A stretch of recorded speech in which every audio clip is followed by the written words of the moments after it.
Por muitos anos, nós mandamos advertidamente sinais de rádio para o espaço na esperança de nos contatarem. E agora eles responderam com hostilidade e prometendo nos escravizar. O que nós fizemos?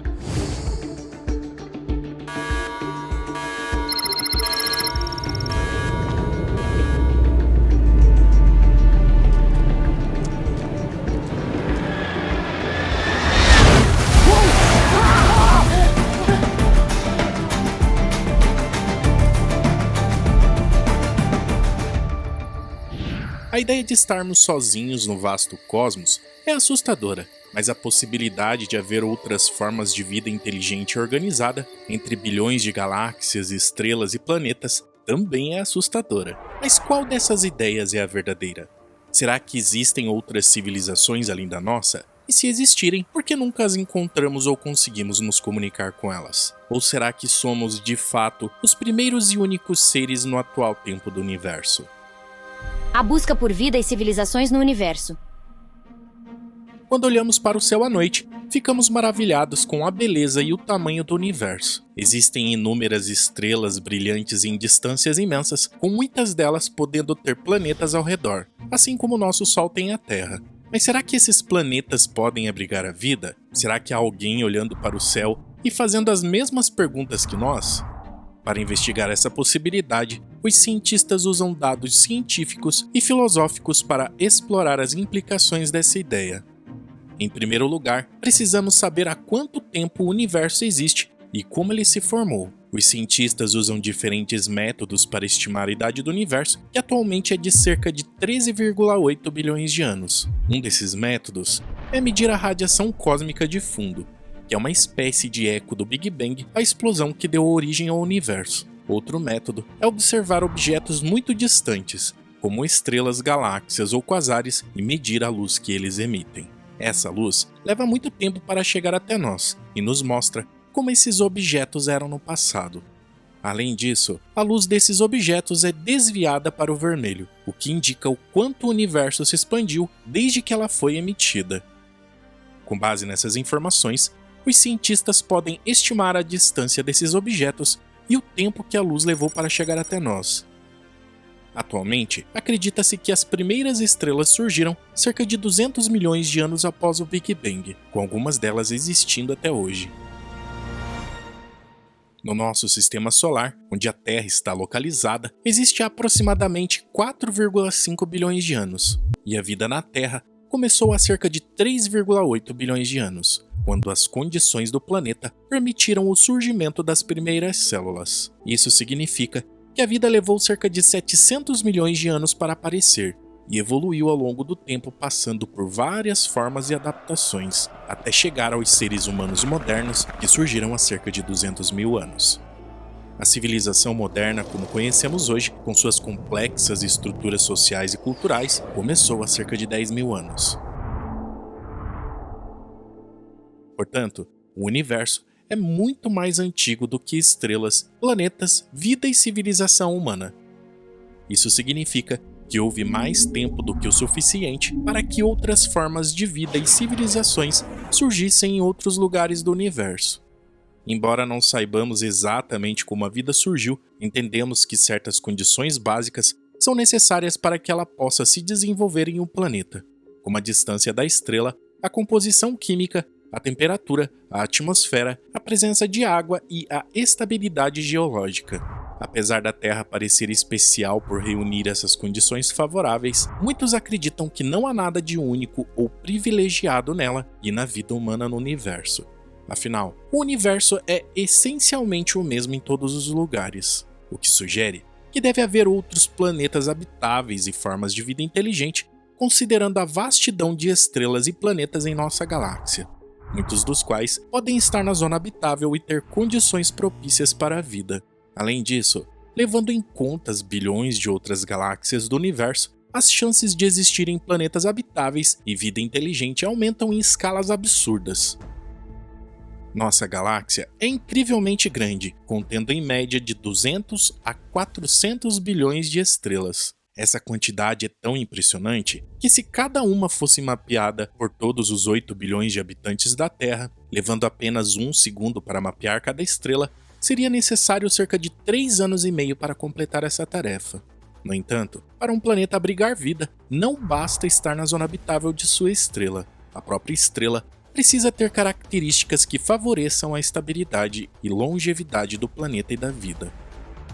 As estrelas variam em tamanho, massa, temperatura, luminosidade, cor e duração, e essas diferenças influenciam as condições dos planetas que as orbitam, bem como as chances de existirem civilizações mais antigas e mais avançadas do que a nossa. Dentre as estrelas presentes na galáxia, o Sol representa aproximadamente 7% delas, enquanto as anãs laranjas, que são consideradas estrelas mais ideais para a habitabilidade, representam cerca de 12%, e as anãs vermelhas compondo 75% de todas as estrelas. As anãs vermelhas são as estrelas mais duradouras, com uma vida útil de trilhões de anos, seguida pelas anãs laranjas, que podem viver entre 20 e 40 bilhões de anos, e por fim, as anãs amarelas como o Sol, com uma expectativa de vida de 10 bilhões de anos. As estrelas mais propícias para abrigar planetas com vida são as anãs laranjas, porque são mais comuns, duram mais tempo e são mais estáveis do que o nosso Sol. Com base nessas informações, estudos recentes estimaram conservadoramente que pode haver aproximadamente 36 civilizações extraterrestres apenas na nossa galáxia.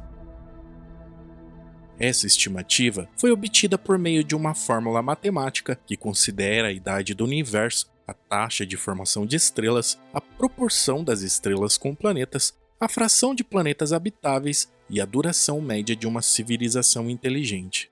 Mas essa é apenas uma estimativa hipotética, pois existem diversos fatores desconhecidos, e uma delas é a própria vida, já que no momento só temos nós como referência. Mas ela é interessante porque ilustra a possibilidade de haver outras formas de vida em nossa vizinhança estelar. Com base nisso, o cientista espanhol Alberto Caballero abordou em um artigo uma estimativa de quantas dessas civilizações podem representar uma ameaça.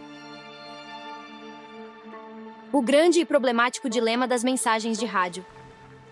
O artigo de Caballero é uma análise estatística baseada em nossa própria história de invasões, capacidades militares e consumo de energia. Como uma espécie dominante em nosso planeta, é improvável que tenhamos chegado a essa posição sem nos destacarmos em relação a outras espécies. Se existirem raças superiores em qualquer lugar do universo, é provável que elas tenham passado por um processo semelhante. Caballero utiliza esses dados para estimar a probabilidade de existirem civilizações extraterrestres hostis e como elas poderiam afetar a humanidade. Para entender melhor o artigo, vamos começar com a história de invasões. Caballero analisou todos os conflitos armados que ocorreram na Terra no último século e descobriu que a frequência de invasões está diminuindo, em média 1,15% ao longo do tempo. Isso pode ser atribuído a uma maior conscientização global sobre os efeitos negativos da guerra e a crescente independência econômica entre as nações. Por outro lado, o consumo mundial de energia está aumentando constantemente, a uma taxa de 2,24%. Esse aumento é impulsionado pelo crescimento populacional e pelo desenvolvimento econômico em todo o mundo. Se uma civilização extraterrestre estiver consumindo energia em um ritmo semelhante, ela pode estar em um estágio avançado de desenvolvimento tecnológico. Ela pode ter a capacidade de viajar pelo espaço e invadir outros planetas. Caballero utilizou a história da colonização europeia como exemplo. Quando os europeus chegaram às Américas, eles possuíam tecnologia superior e armas avançadas em comparação com as populações nativas. Isso lhes permitiu conquistar e colonizar essas terras. Dessa forma, uma civilização extraterrestre avançada pode ter a capacidade de invadir outros planetas e subjugar suas populações. Mas como podemos estimar a probabilidade de uma civilização extraterrestre ser hostil? Para chegar ao resultado, Caballero utilizou a ideia de que, uma vez que nos tornemos uma civilização do tipo 1 na escala de Kardashev, capaz de viajar pelo espaço interestelar, podemos ser tentados a invadir outros planetas habitados. E ele utiliza novamente a história da colonização europeia como exemplo. Quando os europeus chegaram às Américas, estavam em busca de novas terras e recursos para explorar, e da mesma forma, uma civilização do tipo 1 pode estar em busca de novos planetas para colonizar e explorar. Nessa escala de civilizações, que envolve o tipo 1, 2 e 3, atualmente a humanidade é considerada uma civilização do tipo 0, pois ainda estamos em processo de transição para o tipo 1, já que dependemos principalmente de fontes limitadas de energia, como combustíveis fósseis. Usando essas premissas, foi estimada que a probabilidade de uma civilização hostil invadir um planeta que envia mensagens simbólicas para o espaço é de aproximadamente 0,1%. Parece pouco, mas quando pensamos que toda uma civilização pode ser exterminada, qualquer número acima de 0 é alto. Mas por que exatamente enviar uma mensagem simbólica para o espaço seria o ponto mais preocupante? Cabaleiro argumenta que a falta de tentativas sérias de enviar uma mensagem de rádio para um exoplaneta habitável se deve ao medo de que uma civilização extraterrestre hostil possa interceptá-la. E ele acredita que devemos realizar um debate aberto sobre essa questão para determinar se é seguro ou não enviar mensagens de rádio para o espaço.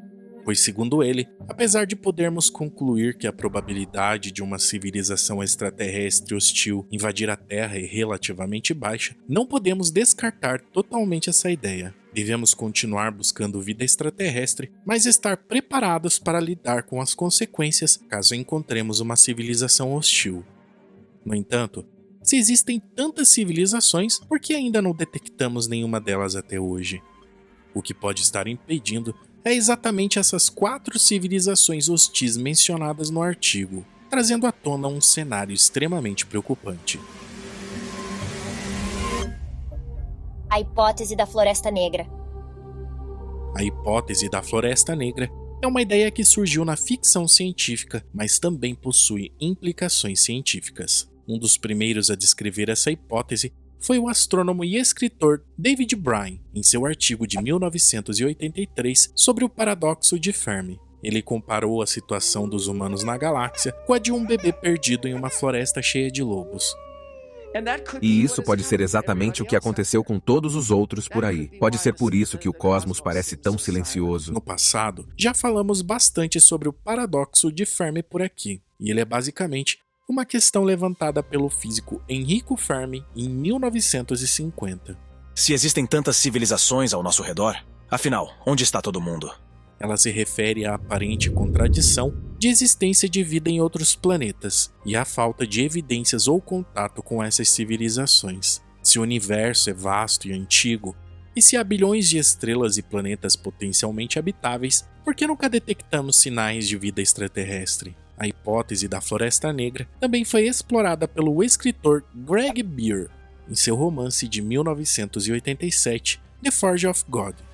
Nesse livro, uma civilização alienígena envia sondas autônomas para destruir qualquer planeta que mostre sinais de vida inteligente, o que nos leva a refletir sobre questões profundas sobre a vida no universo. Entre elas, o dilema de explorar e se proteger, pois se a galáxia for realmente uma floresta negra, talvez seja melhor nos mantermos quietos e escondidos para evitar chamar a atenção de potenciais caçadores perigosos.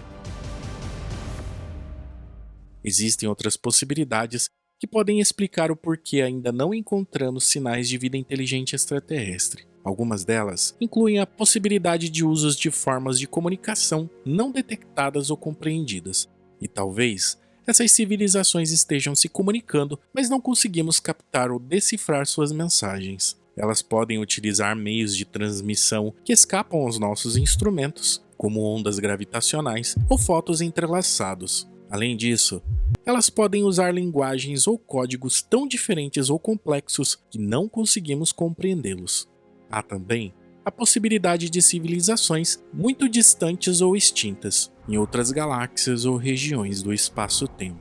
Nesse caso, suas emissões podem levar milhões ou bilhões de anos para alcançar-nos, e podem estar enfraquecidas ou distorcidas quando finalmente chegam.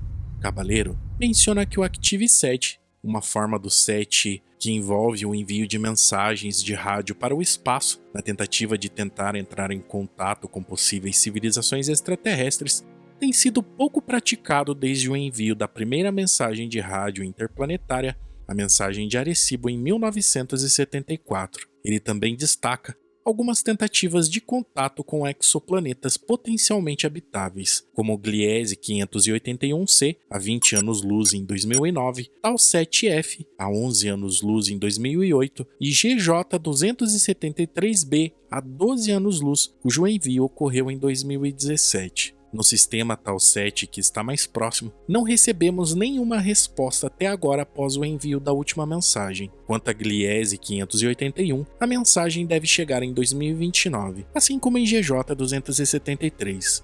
Até que eles recebam essa mensagem e decidam vir até aqui, teremos um tempo considerável para nos preparar, mas aqueles que estiverem vivos até lá, é bom se preparar. Especialmente se tivermos a infelicidade de perturbar justamente 2 dos 4 sistemas estelares que abrigam civilizações hostis na Via Láctea, e eles decidirem vir todos de uma vez para cima de nós.